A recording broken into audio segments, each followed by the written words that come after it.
তেলের পথ বন্ধ হলে থেমে যেতে পারে বিশ্ব অর্থনীতি, আর সেই পথ নিয়ে এখন মিত্রদের মধ্যেই বাড়ছে মতভেদ। হরমুজ প্রণালী ঘিরে উত্তেজনার মধ্যে এবার যুক্তরাষ্ট্রের বিরুদ্ধে গেল মধ্যপ্রাচ্যের অন্যতম মিত্র দেশ সৌদি আরব। হরমুজ প্রণালী অবরুদ্ধ করা থেকে সরে গিয়ে আলোচনার টেবিলে ফেরার জন্য যুক্তরাষ্ট্রকে চাপ দিচ্ছে দেশটির কর্মকর্তাদের বরাত দিয়ে তথ্য নিশ্চিত করেছে সংবাদ মাধ্যম ওয়াল স্ট্রিট জার্নাল। এক প্রতিবেদনে সংবাদ মাধ্যমটি জানায়, সৌদি আরবের আশঙ্কা মার্কিন প্রেসিডেন্ট ডোনাল্ড ট্রাম্প হরমুজ প্রণালী অবরুদ্ধ করার যে পদক্ষেপ নিয়েছেন তাতে ইরানের সঙ্গে উত্তেজনা আরও বাড়তে পারে ও জাহাজে পণ্য পরিবহনের অন্যান্য গুরুত্বপূর্ণ সামুদ্রিক পথেও সৃষ্টি হতে পারে বিশৃঙ্খলা বা জাহাজ চলাচল ঘটতে পারে বিঘ্ন।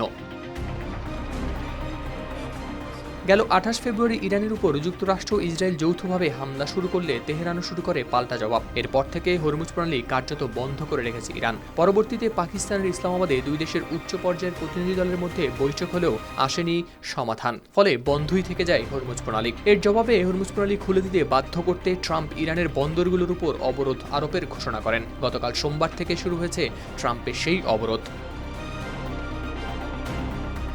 এর পরপরই সৌদি আরব বলছে নতুন একটি ঝুঁকির কথা। তাদের মতে এর পাল্টা হিসেবে ইরান যদি বাব আল মানদেব বন্ধ করে দেয় তাহলে তা বৈশ্বিক জ্বালানি সরবরাহে দেবে বড় ধাক্কা।